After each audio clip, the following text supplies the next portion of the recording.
Vjera denoncon humbjen e nusës 17 vjeçare të djalit, kërkon ndihmën e policisë për ta gjetur.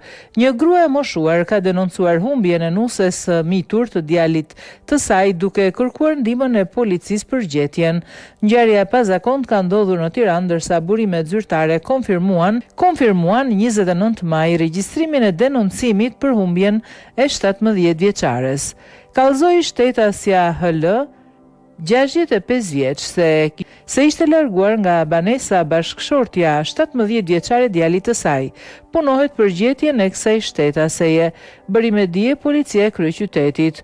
Nuk u dhan detaje për dinamikën dhe rrethanat e ngjarjes së largimit 2 ditë më parë të miturës, por po bëhen kërkime nëpërmjet familjes së saj të njohurve, kontakteve telefonike apo edhe rrjeteve sociale për ta lokalizuar dhe zbardhur këtë ngjarje.